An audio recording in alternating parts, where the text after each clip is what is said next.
If you thought that license plate readers were invasive, just wait until you hear about the latest scanner on the block. It's called the Biometric Optical Surveillance System, the government's newest advent in facial recognition software.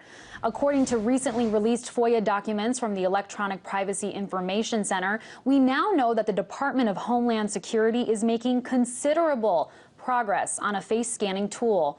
The system works by using video cameras to scan people in public and then identify them based on the characteristics of their face. The technology operates by cross-referencing state and federal databases of driver's license photos and mugshots.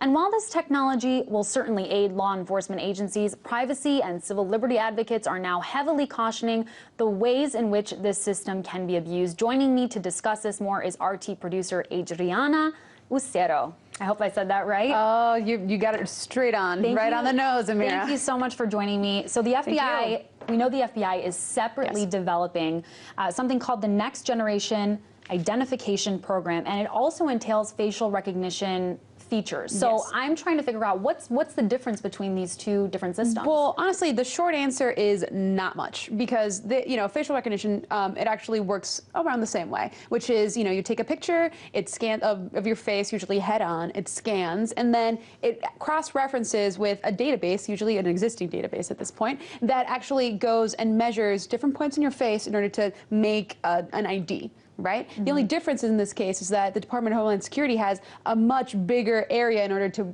be able to call this data and be able to cross-reference it from. As you pointed out earlier, DHS has driving records, has different places for being able to compare and contrast. They have access to pretty much everything. Absolutely. Well, 37 states already have their own sort of state system, and they are all incorporating features of facial recognition software. So how exactly, what's the plan here? How are they going to be working independently, or is there some plan for the states to be working with the federal government? The key to any of these programs being able to succeed, or the key to success, is really cooperation, right?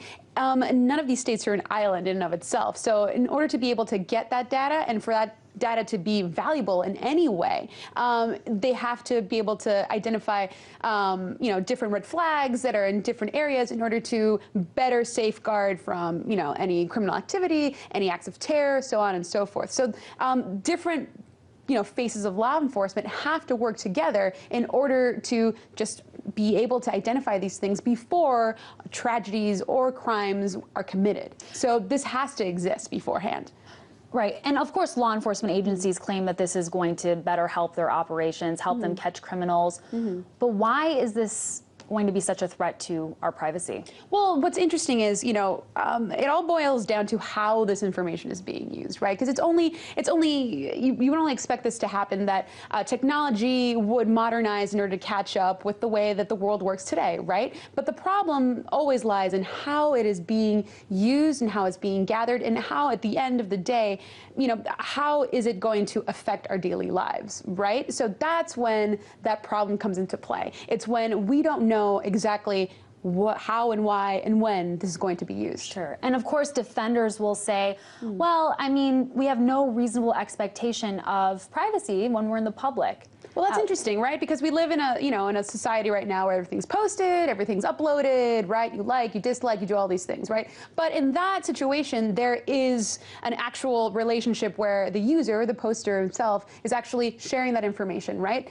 They're actually choosing to share that information and post it and move it forward. In this case, however, that sort of, that sort of agreement doesn't exist, right? So, in other words, you are not willingly giving up any information. You're not willingly, giving your consent in order for this to be gathered, in order for this to be used. So that's, again, where, privacy advocates sort of, come in and say, hey, we don't know the extent of this. So that's why we're worried right now.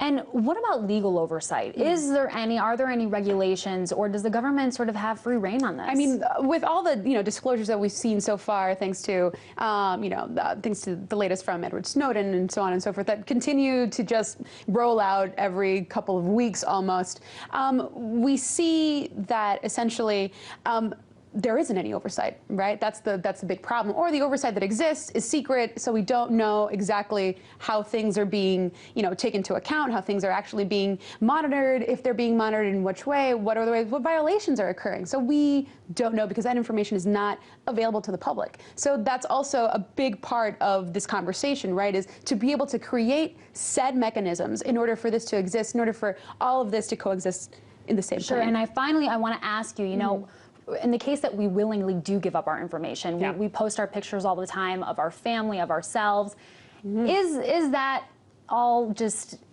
fueling the fire? Fueling the fire, essentially? Yeah. Well, what's interesting is you see, like in the case of Facebook, for example, we also know due to, disclosures that these companies are working together with the government in order, and have to, honestly, work with the government in order to share information, right? So it would make sense that the information that you would see would be used in some way, shape, or form in order to correlate, in order to just, paint a picture, a bigger picture of what is happening, right? So it only makes sense. Wow, I wish we had more time to talk about it. Me too, Amira. That's all Me we too. have. Thank you, Adriano Cero, for joining me. I appreciate it. Thank you.